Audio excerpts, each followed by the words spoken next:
करुणा क्या कर रही है? माँ की आवाज़ सुनकर करुणा एकदम चौंक गई। करुणा जल्दी से घर के अंदर आई और बोली, माँ कुछ नहीं, बस खेल रही थी। क्या हुआ? करुणा की माँ खाना बना रही थी। मैं तो तुझे खाने के लिए बुला रही थी। करुणा खाना खाकर अपनी माँ से बोली, माँ मैं शोभा के घर खेलने जा रही हूँ। रामवती, अरे रुक क्यों जाती है? उसके घर वे बड़े लोग हैं, कहीं बुरा ना मान जाए।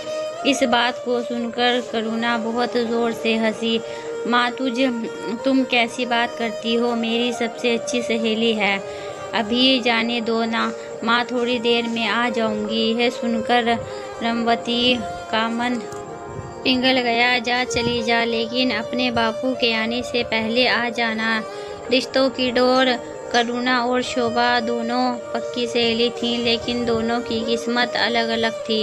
एक तरफ करुणा बहुत गरीब घर से थी, तो शोभा गांव के जमींदार की बेटी थी, जिसके घर में पैसों की कोई कमी नहीं थी। दोनों सहेली एक ही स्कूल में पढ़ती थी।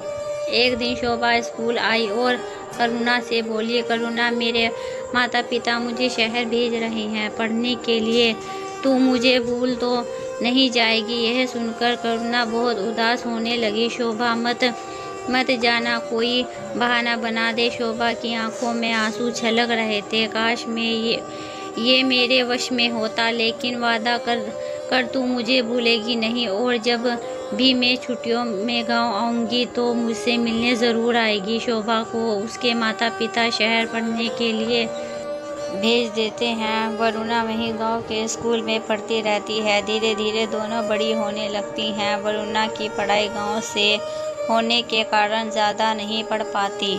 इधर शोभा डॉक्टर बन जाती है। एक दिन शोभा अपनी माँ से मिलने गांव आती है। माँ से मिल कर वह जब जाने लगती है, शोभा शहर से अपनी सहेली के लिए बहुत से उपहार लाई थी। वह भागती हुई जाने लगती है।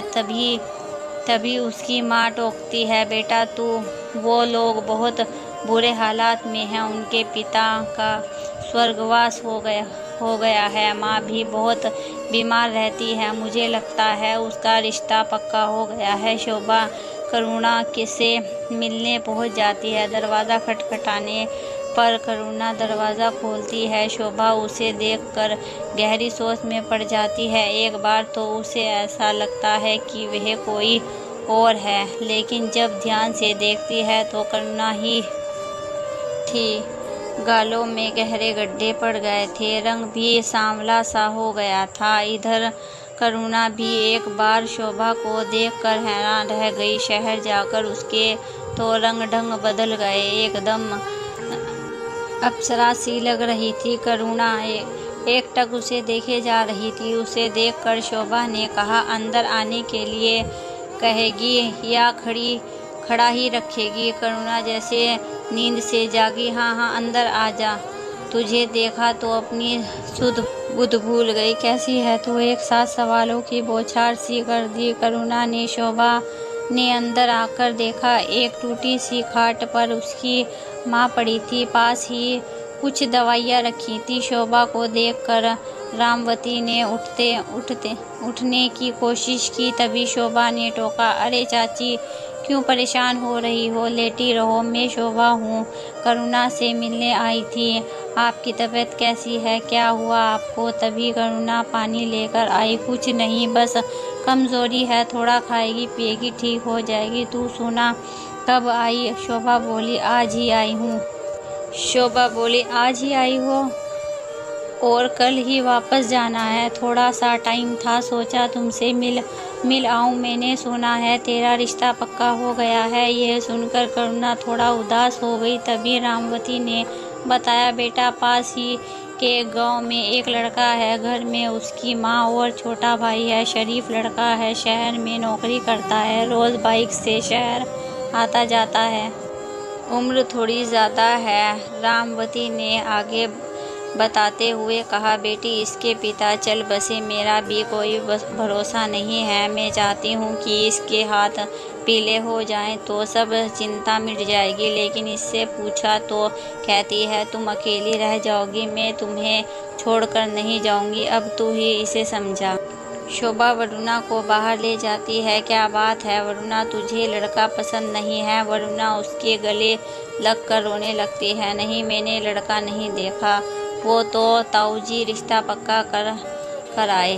वो बात नहीं है, माँ को अकेला कैसे छोड़ दूँ? शोभा ने उसकी बात समझते हुए कहा। वो बात तो तेरी ठीक है, लेकिन शादी तो करना पड़ेगी। ये सोच, माँ को कुछ हो गया तो तेरी शादी कैसे होगी? और अगर एक बार तेरी शादी हो गई और तेरा पति अच्छा निकल गया तो तू उसके साथ कभी भी अपनी माँ से मिलने आ सकती है। वैसे भी चाची कुछ दिनों में ठीक हो जाएंगी। करुणा नहीं, वो अब ठीक नहीं होंगी। डॉक्टर जवाब दे चुके हैं, कैंसर है, आखिरी स्टेज पर। उन्हें कुछ बताया नहीं है, तू भी मत बताना। यह सुनकर शोभा ने कहा, फिर तो इसे अपनी माँ की अंतिम इच्छा मानकर पूरा कर शादी कर ले।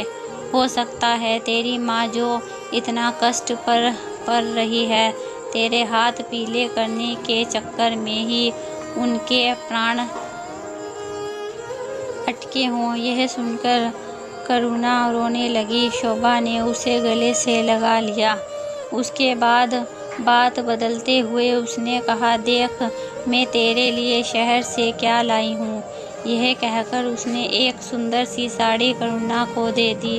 करुणा ने साड़ी देखी और बोली, इसकी क्या ज़रूरत थी? शोभा ने उसका हाथ अपने हाथ में लेते हुए कहा, करुणा एक बात याद रखना, हमेशा मैं कहीं भी रहूं, गांव में, शहर में, शादी के बाद अपने ससुराल में, तेरी मेरी दोस्ती नहीं टूटनी चाहिए। ज़रा सी भी परेशानी मत उठाना। जीवन के किसी भी मोड़ पर खुद को अकेला पाया तो सीधे मेरे पास चली आना। तेरी ये सहेली हमेशा तेरे साथ खड़ी रहेगी। करुणा कुछ बोल ना सकी। उसकी आंखों से टप टप आंसू बह रहे थे। माहौल को हल्का करने के लिए शोभा ने कहा, अब चाय भी पिएगी या यूं ही टरका दोगी? चाय पिला दे भाई। अगली बार आई तो पता लगा मेरी सहेली मेरी अपनी ससुराल पहुंच गई। वैसे हम भी कुछ कम नहीं हैं, वहीं जाकर तुझे पकड़ लेंगे। करुणा हंसते हुए चाय बनाने चल दिए। अगर आपको हमारी कहानी पसंद आए तो लाइक कीजिए, शेयर कीजिए, सब्सक्राइब कीजिए ऐसी दूसरी कहानी के लिए, और हमारी सपोर्ट कीजिए दूसरे पार्ट के लिए।